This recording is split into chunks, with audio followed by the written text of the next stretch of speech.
Hello, Essay here again. I want to say a few words about someone I don't really know, but I saw how he died. His name was Leonard Allen Cure. Yeah, I know it sounds almost like a mean name, but it's the name he got. He was 53 years old, resident of Florida, and he was a convict by circumstance, not choice. And you could say he got a raw deal, to say the least. Back during the George W. era, around 2003, he was convicted of robbing a Walgreens store. How much was he charged of taking? Unknown. But he was given a life sentence for it. But then the funny thing happened around 2020.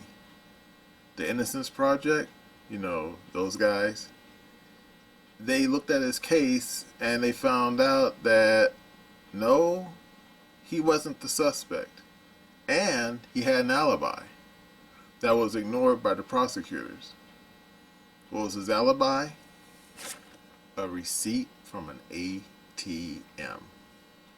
And you say, what? Yep.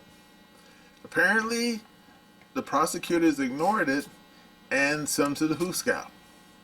But the Innocence Project said, nah, you can't be doing that.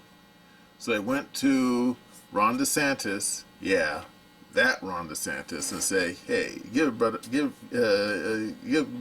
a break and not a broken neck, please. So Ron had some of his people look at the man's case and said, yeah, this brother shouldn't be in the pokey. So they let him out. And, wait for it, you ready? They gave him a little stipend for his trouble. They gave him $830,000. Not in Monopoly money, $100 bills. And his conviction was expunged. So far, so good, right? So the guy, he may have lost a big chunk of his life, but he's got a big payday, and things are looking better for him, or you would think. Well, Mr. Curry, it's almost like that movie Final Destination. Just when you think you made it clean, death comes and finds you. But according to the Georgia Department of Investigation, or that's right, Georgia Bureau of Investigations, sorry, misspoke. Mr. Curry was in Georgia traveling at 100 miles an hour in a 70-mile-an-hour zone. And you say, 70-mile-an-hour zone? What's wrong with those boards in Georgia? Yeah, I know. Here in California, we still have to drive 55. But anyway, he was pulled over by the local PD. And, wait for it, they filmed the whole incident. I saw the video. And you would figure someone who had been in prison for 16 years would know how to behave around John Law. Well, apparently, Mr. Curry didn't. Now, why? I don't know. But from the video, and it wasn't a deep fake, it was a real video, came from the cop's dash cam. He started arguing with the cop, and the cop told him that because he was speeding and driving recklessly, he was being arrested.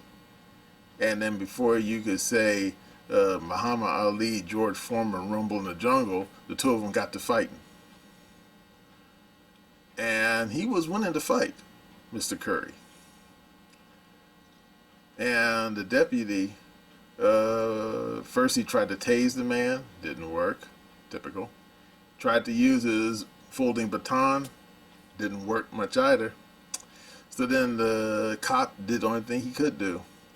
He reached for his Glock and he gave Mr. Curry a shot of lead, and it proved fatal.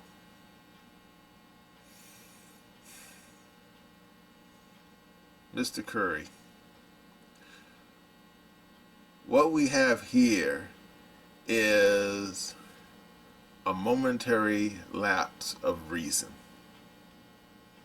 Mr. Curry, who clearly has a long-standing experience with law enforcement, clearly lost his mind.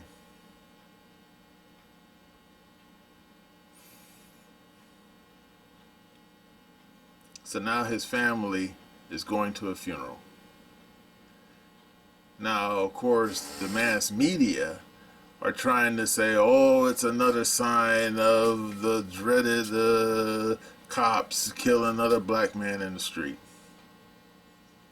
Now, yes, technically that's true, but no, Mr. Curry is no George Floyd 2.0. No. Mr. Curry has agency. We all have agency. Me, you, everyone. Unless, of course, you're locked in a cage and afraid you don't have much agency. But I'm talking about those people. Therefore, Mr. Cure chose to fight the police officer. Why? Like I said, a momentary lapse of reason. I can't explain it. Now, you and I, first of all, we probably wouldn't be speeding on a Georgia highway at 100 miles an hour. Might run into something. But Mr. Curry had $830,000 sitting in a bank somewhere. Mr. Curry, at the very least, probably would have gotten a traffic ticket. And at most, he probably would have spent a night in jail. But Mr. Curry said, no, I'm going to go 15 rounds with this cop. And Mr. Curry lost the fight. Just like that old Bob Marley song. You know, the one, I fought the law, and, well, you don't remember that last part.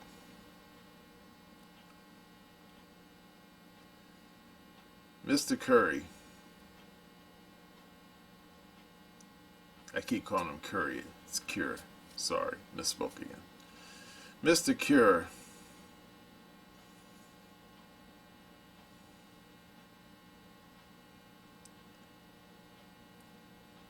he had such promise to become a productive member of society. Mr. Curry, he had more opportunities than most people in this country. I mean, how many people do you know of who had such a lousy shot, who had such a lousy life? What, just like Tim Robbins in the Shawshank Redemption, will crawl through a sewer pipe full of shit and come out clean on the other side, expunged record, and a big bag of money to go along with it. How many people in this country, indeed in this world, would screw that up? Maybe a few. I don't know. I mean, I've read too many stories about people win the lottery and then throw away all $100 million in a matter of months. Yeah. Well, this is all I have to say about Mr. Cure. Mr. Cure, he could have ended up like Dufresne in the Shawshank Redemption. Kept his head down, kept out of trouble, and stayed on his boat down in Mexico and drink margaritas and mess around with the Mexican women. But no, Mr. Cure had to pick a fight with some cops on a Georgia highway and lose. Mr. Cure, you could say, is a lesson that everyone should pay attention to. What is that lesson? If you cross paths with the cops, please do not fight the police in the street, because you will lose. And I'm talking to everybody. Do not fight the police in the street. Just let John Law put the handcuffs on you or give you your ticket, and then you fight it in court. That's what normal people do. That's what people whose minds are working do. Do not sit there and think you're going to punch out the police and then run away and get away. No, that's what fools do. And most fools don't get away. They usually get caught. And in the case of Mr. Cure, sometimes they get dead.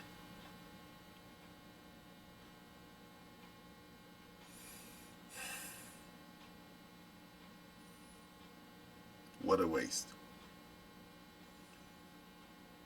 Well, that's it for me, and that's my opinion.